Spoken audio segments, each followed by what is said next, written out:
is there. Every time I fall, you catch me. And when I hide, you hold me tight and remind me who I am. No height, no depth could take us from your love. No life, no death could undo what you've done. The future and the past are yours. My life is in your hands.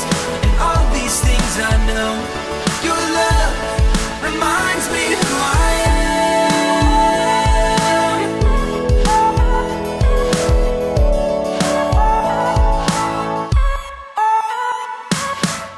I believe that you'll do all that you promised. I believe that you're strong enough to save. I believe that you'll finish what you started. And when I can't see the end, you remind me who I am. No height, no depth could take us from your love. No life, no death could undo what you've done. The future and the past are yours. My life is in your hands. And all these things I know. Your love reminds me who I am. When I'm broken, when I'm hurt, you remind me who I am. I'm wanted, I'm chosen. God, your love will never end. When I'm broken, when I'm hurt, you remind me who I am. I'm wanted, I'm chosen. God, your love will never end. No height, no depth could take us from your love. No life, no death could undo what you've done. No height, no depth could take us from your love. No life, no death could undo what you've done. The future and the past are yours. My life is in your hands. And all these things I know. Your love reminds me who I am.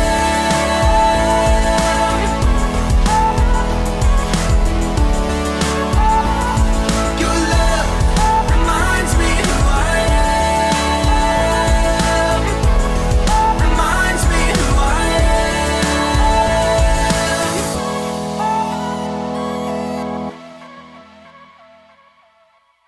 Hey everyone, I'm Graham, and I'm here to give you a little bit of confidence. Confidence is learning to see yourself the way God sees you. When you're confident, you don't just sit around waiting for something to happen. No, when there's a game to be played, you get off the bench and play. When there's a challenge to be met, you face it head on. When there's music to be played, you get in the mix, grab an instrument, and make some noise. See what I mean? Confidence. Believe it or not, some people think the triangle isn't that important of an instrument. The band could get along just fine without it. But we know better, don't we? I mean, how else would you know when someone on TV had a good idea? Or how would you know when someone had the right answer on a game show? The answer is the Yangtze River. And of course, who can forget the dinner bell? Come and get it! Sometimes something that doesn't seem important can make a big difference. And in today's story, we'll see how God used someone who didn't think he was important. And that someone's name was Gideon? Right, Gideon. See you in a bit. The Bible. It's 66 books of history, stories, letters, and poetry that fit together to form God's one big story. The epic adventure of how He created us and loves us so much that He made a way to rescue us. As we travel through the Bible, from Genesis to Revelation, we discover people who met God and found their lives changed forever. Now, for an amazing story, inspired by the book of Judges, chapters 6 through 8. As many times before, the Israelites turned away from God. He allowed the Midianites to take over their land. God's people hid out in caves. When they tried to grow plants or tend to livestock, the Midianites would show up and destroy their crops and animals. At last, the Israelites cried out to God for help. He heard them and sent the angel of the Lord to a man named Gideon, who was threshing grain in a winepress. Mighty warrior, the Lord is with you. All Gideon could do for a moment was stop and stare. Pardon me, sir. You said the Lord is with us? Then why has all this happened? The Lord has deserted us. You are strong. Go and save Israel from the power of Midian. I am sending you. Pardon me, sir, but how can I possibly save Israel? My family is the weakest in the tribe, and I'm the least important member. I will be with you. Even with a direct message from the Lord, Gideon was still nervous about the whole thing. Give me a special sign. Then I'll know it's really you talking to me. So God gave Gideon a sign, sending fire to burn up meat and bread. God's spirit was with Gideon, and when the Midianites and the Amalekites gathered to attack, Gideon sounded a trumpet for the Israelites to follow him. But even as the army gathered, Gideon once again pleaded to God for another sign. God responded by letting dew fall on a fleece, and then on the next day, only on the ground surrounding it. Okay, I've got it. Thank you. At last, Gideon was convinced God wanted to use him. He camped with 32,000 men at the spring of Harod and prepared for battle. Here, God spoke again. I want to hand Midian over to you, but you have too many men. Too many? Israel might brag, my own strength has saved me. Announce to the army, those who tremble with fear can turn back. Gideon did just as the Lord instructed. There, Lord. 22,000 men have gone home. Only 10,000 left to fight. There are still too many men. Have you seen the Midianite army? Take the men down to the water. There I will reduce the number of them for you. Even though it must have worried Gideon to lose more of his army, he did just as the Lord said. Field trip to the lake, everyone! At the water's edge, the Lord said, Some men will drink the way dogs do. They will lap up the water with their tongues. Separate them from those who get down on their knees to drink. Gideon watched carefully. Most men got on their knees and drank directly from the water, but 300 men cupped the water in their hands and lifted them to their mouths to lap. So, God, I send those 300 men home and keep the other 9,700, right? With the help of the 300 men who lapped up the water, I will save you. Let all the other men go home. Okay. Yes. Gideon sent home every single person in the army except those 300 men. Get some sleep. Tomorrow we will figure out what's next. That night, the Lord spoke to Gideon once more. Get up. What?